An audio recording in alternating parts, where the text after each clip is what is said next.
A few months ago, most people saw Canada as the quiet host of the FIFA World Cup. The United States had the larger stadiums, the larger population, the larger media market. Mexico had decades of football tradition and hosted the opening match. And Canada? Canada was often described as the supporting host. Important, certainly, but not the country expected to dominate headlines. Yet something unexpected has happened, because as the tournament continues, more and more attention seems to be flowing toward Canada. Fans are talking about Canada. International media are talking about Canada. Visiting supporters are talking about Canada. And now, even world leaders are talking about Canada. This week, Croatian Prime Minister Andrej Plenković arrived in Ottawa for a meeting with Canadian Prime Minister Carney. On paper, it was supposed to be a diplomatic visit. The discussion could have focused on trade. It could have focused on security. It could have focused on economic cooperation. Instead, one topic quickly rose to the surface: football. More specifically, football in Canada.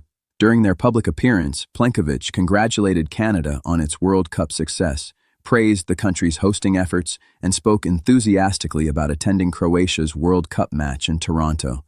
At first glance, that might not sound like a major story. After all, world leaders attend sporting events all the time.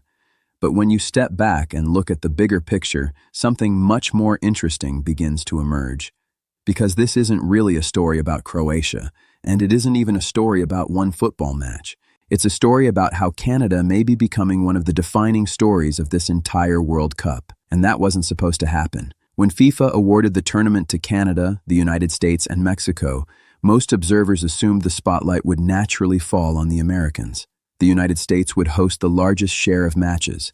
American stadiums would dominate television broadcasts. American cities would attract enormous attention. That assumption wasn't unreasonable. In fact, it seemed almost inevitable. But tournaments have a funny way of creating their own narratives, and sometimes the stories people remember aren't the stories they expected going in. That brings us to Canada, because one of the first surprises of this World Cup wasn't off the field. It was on it. Canada's national team delivered one of the most memorable early results of the tournament, defeating Qatar 6-0. For Canadian football supporters, it was a historic moment. For international audiences, it was something else entirely. It was a reminder that Canada was no longer simply participating. Canada was competing. And almost overnight, the conversation started changing. People who had barely discussed Canadian football suddenly found themselves talking about Canada's performance. International broadcasters began spending more time discussing the host nation. Social media exploded with reactions. Fans who had arrived expecting Canada to play a supporting role suddenly had something new to talk about. But the football itself is only part of the story, because what has happened outside the stadiums may be even more significant. You see, major sporting events are often described as tournaments. In reality, they're global showcases. Millions of people are not just watching football. They're watching countries. They're watching cities.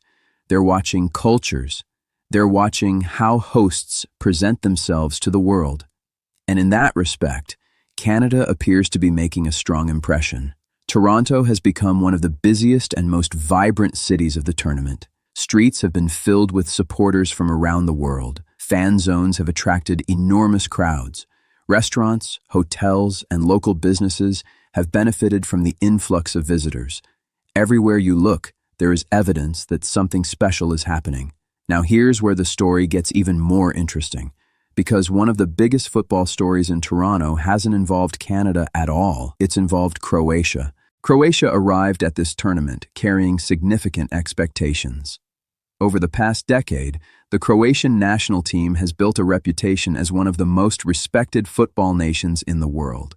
Despite having a relatively small population, Croatia has consistently produced elite players and impressive tournament performances. And wherever Croatia plays, Croatian supporters follow. That has certainly been true in Toronto. Thousands of Croatian fans have filled the city ahead of their matches, creating an atmosphere that many observers have described as remarkable. Streets have been covered with Croatian flags, restaurants have been packed with supporters, public squares have transformed into gathering points for traveling fans.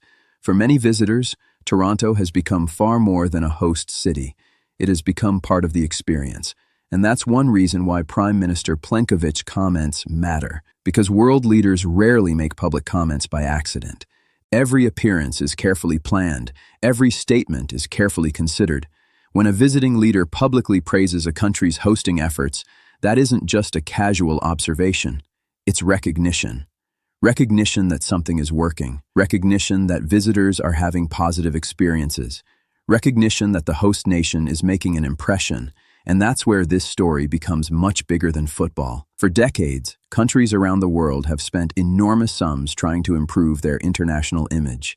Some invest in tourism campaigns, some invest in cultural exchanges, some invest in diplomatic initiatives. Yet few opportunities are as powerful as hosting a World Cup, because unlike advertising campaigns, people get to see the country for themselves.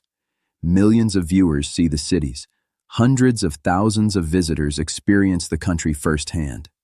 Journalists spend weeks reporting from the host nation, and every one of those interactions helps shape perceptions. Mark Carney appears to understand this extremely well. In recent weeks, Canadian officials have repeatedly spoken about the tournament's broader impact.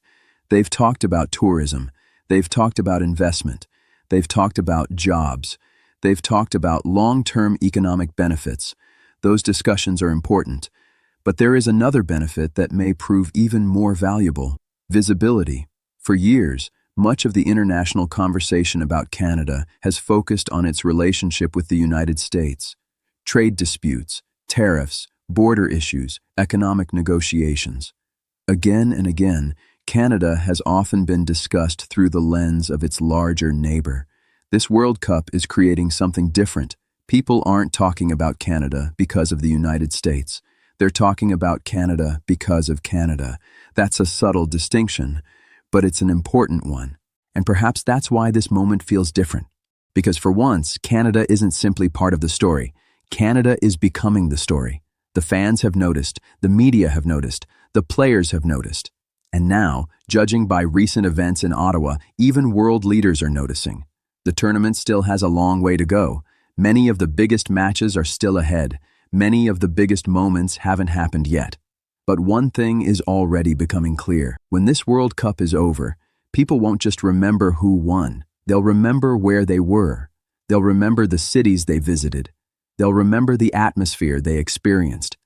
And if current trends continue, Canada may emerge from this tournament with something far more valuable than a football result. A stronger place in the global conversation. And that's why the comments made in Ottawa this week may end up representing something much larger than a simple diplomatic courtesy. Because when a foreign leader arrives for official talks and ends up talking about football, it tells you something. When that leader goes out of his way to congratulate Canada on its hosting efforts, it tells you something.